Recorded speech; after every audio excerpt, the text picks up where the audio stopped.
मतलबी दोस्त। एक दिन सुरेश कहता है, भाई महेश, कल मुझे अपने काका के यहाँ जाना है, तेरी मोटरसाइकिल चाहिए थी। अरे ठीक है ना दोस्त, ले जा तू, मैं ऑफिस टैक्सी से चला जाऊंगा। अच्छा, पेट्रोल तो है ना गाड़ी में? हाँ हाँ, कल ही फुल टैंक करवाया है। ठीक है भाई। रमेश और सुरेश बचपन के दोस्त थे। दोनों बचपन से हमेशा साथ रहे। लेकिन जहाँ एक तरफ रमेश खूब पढ़ाई करता है, मेहनत करता है और अच्छी जॉब करने लगता है, वहीं मस्त मौला रहने वाले सुरेश ने ना पढ़ाई पर ध्यान दिया ना नौकरी पर। इसलिए हर चीज़ के लिए वो रमेश से मदद मांगता और रमेश भी बिना सोचे समझे अपने दोस्त की पूरी मदद करता। सुरेश, आज तू काम पर नहीं गया? अरे यार, तुझे बताना ही भूल गया, वो नौकरी मैंने छोड़ दी। अरे लेकिन क्यों? इतनी अच्छी नौकरी क्यों छोड़ दी? अरे नौकरी तो ठीक ही थी, लेकिन वो बॉस और मेरे बीच ना रोज कहासुनी होती रहती थी, तो छोड़ दी। चल अच्छा, कोई ना, मैं तेरे लिए अपने ऑफिस में बात करता हूँ। यहाँ कुछ वैकेंसीज है। वो बात तो तू बाद में करते रहना, फिलहाल यार मुझे पैसों की बड़ी ज़रूरत है, थोड़े पैसे दे देना।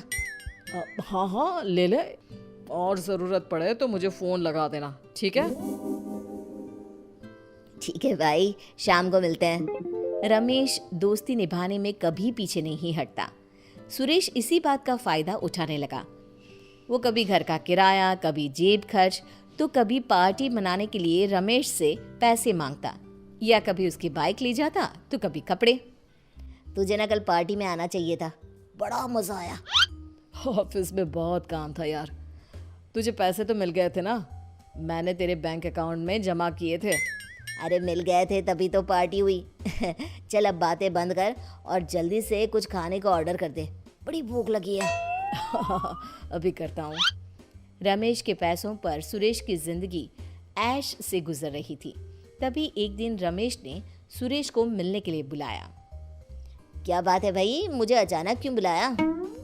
मेरे पास ना तेरे लिए 2 खुशखबरियाँ हैं। अरे वाह, जल्दी जल्दी सुना यार। पहली खुशखबरी तो ये कि मैंने तेरे लिए नई नौकरी ढूंढ ली है, पहले से ज़्यादा सैलरी और बड़ी पोस्ट भी। अच्छा, ये छोड़, दूसरी खुशखबरी बताओ। दूसरी खबर ये कि मैं शादी कर रहा हूँ। क्या? शादी? ये कैसे हुआ? अरे बुआ जी ने अच्छा रिश्ता बताया, मुझे लड़की भी पसंद आई तो मैंने हाँ कर दिया। लेकिन शादी करने की इतनी जल्दी क्या है? अब सैलरी भी बढ़ गई है, अपना घर भी बना लिया है, तो शादी करने का सही समय यही तो है। मेरी मान तो तू भी लड़की ढूंढना शुरू कर दे। शादी कर लेगा तो तेरे पैर भी टिक जाएंगे घर में। अरे रहने दे, तू ही कर शादी, मुझे नहीं होना इतनी जल्दी कैद। रमेश की खुशखबरी सुरेश को बुरी खबर लग रही थी। एक तरफ तो नौकरी लगने से उसकी अय्याशियां बंद हो जाएगी और दूसरी तरफ रमेश की शादी हो गई तो सुरेश का इम्पोर्टेंस कम हो जाएगा। सुरेश, ये है तुम्हारी भाभी शीतल, और शीतल, ये है मेरा सबसे खास दोस्त सुरेश। वेलकम भाभी। थैंक यू सुरेश भैया, आपके बारे में बहुत कुछ सुना है। बुराई तो नहीं की ना रमेश ने? नहीं, बस आपकी दोस्ती के किस्से सुनाते रहते हैं। ओह अच्छा। वैसे रमेश, तेरी शादी में आने जाने का बहुत खर्चा हो गया यार, ज़रा 3,000 रुपये तो देना। हाँ भाई, अभी दे देता हूँ। शीतल को सुरेश का ऐसे पैसे मांगना अजीब लगता है। तब तो वो कुछ नहीं बोलती, लेकिन धीरे धीरे सुरेश की इस आदत से वो चिढ़ने लगती है। अरे आप रिक्शा से घर आए, बाइक खराब हो गई है क्या? अरे नहीं, वो सुरेश को कहीं जाना था तो वो ले गया। आज फिर से? मैंने तो सोचा था कि आज खाना खा के आइसक्रीम खाने चलेंगे। अरे कोई बात नहीं, हम कल चले जाएंगे। आप मुझे गलत मत समझिएगा, लेकिन सुरेश भैया का रोज रोज गाड़ी मांगना, आपसे पैसे लेना कुछ ज्यादा ही नहीं बढ़ गया? वो मेरा बचपन का दोस्त है शीतल, उसे जब भी ज़रूरत हो तो उसकी मदद तो मैं करूँगा ही ना। दोस्त की मदद करना अच्छी बात है, लेकिन क्या वो आपको बाद में पैसे लौटाते हैं? अरे मैं मांगता ही नहीं, मैं अच्छा खासा कमा लेता हूँ, क्या फ़र्क पड़ता है अगर वो थोड़ा बहुत ले ले तो। चलिए, ये बात भी मान ली, लेकिन क्या कभी उन्होंने आपकी मदद की? मुझे मदद की ज़रूरत कभी पड़ी ही नहीं, और तुम मुझे मेरे दोस्त के खिलाफ भड़का क्यों रही हो? वो मेरा सबसे अच्छा दोस्त है, बचपन का दोस्त है।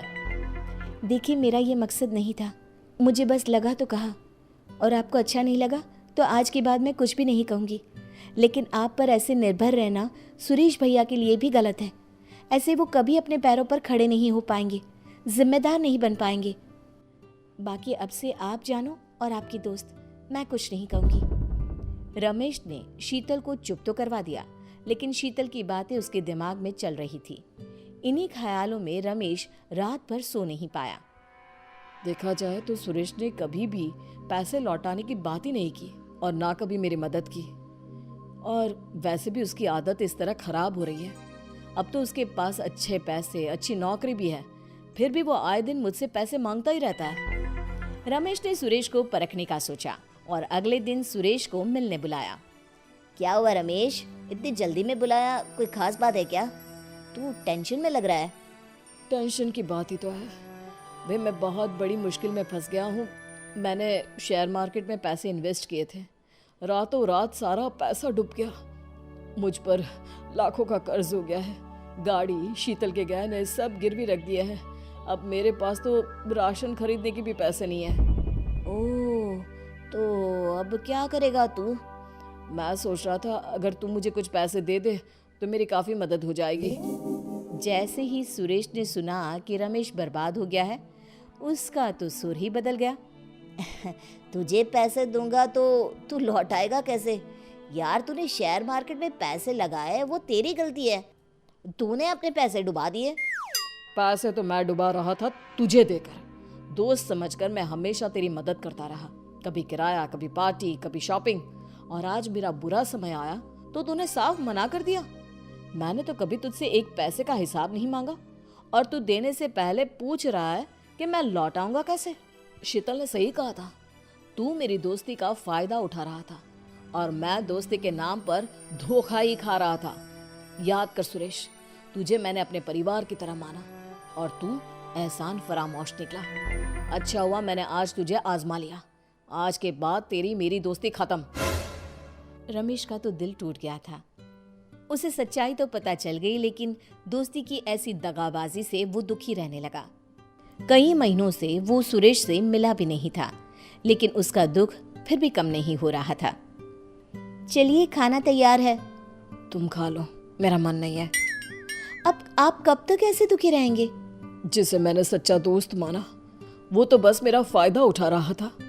अब मैं कभी भी किसी से दोस्ती नहीं कर पाऊंगा। ऐसा मत कहिए, मैंने आपको समझाया था। सुरेश भैया के मतलबी बन जाने में आपकी ही गलती थी। आप हर वक्त उनकी मदद करते रहते, इसलिए उनकी आदत बिगड़ गई। अगर आपने उन्हें पहले ही ना कहना सीख लिया होता और समझाया होता कि उन्हें जिम्मेदारी निभानी चाहिए, तो वो ऐसे नहीं बनते। और मुझे पूरा विश्वास है, एक ना एक दिन उन्हें अपनी गलती का एहसास होगा और वो सही रास्ते पर जरूर आएंगी। एहसास हो चुका है भाभी। अरे सुरेश भैया, आप? हाँ भाभी, मैं रमेश और आपसे माफी मांगने आया हूँ। शीतल, इसे कह दो यहाँ से चला जाए, मुझे इसकी शक्ल भी नहीं देखनी। ठीक है, चला जाऊंगा भाई, बस एक बार मेरी बात तो सुन ले। मुझे कुछ नहीं सुनना। एक बार सुन तो लीजिए, उन्हें क्या कहना है। ठीक है, बोल। उस दिन जो हुआ, तूने मुझे जो कुछ कहा वो सब मेरे दिमाग में घूमता रहा। मुझे एहसास हुआ कि मैं कितना मतलबी और घटिया इंसान बन गया हूँ, कि अपने बचपन के दोस्त का बस फायदा उठा रहा हूँ। लेकिन जब तूने मुझसे बात करना बंद कर दिया तो मुझे अपने दोस्त की कमी खलने लगी। मतलब के लिए नहीं, बल्कि तेरे साथ के लिए। इसलिए मैं 2-2 नौकरियां करने लगा और पैसे जमा करने लगा। ये ले 50,000 रुपए। मुझे ये पैसे नहीं चाहिए। मैंने कभी तुझसे पैसे वापस लेने का सोचा तक नहीं।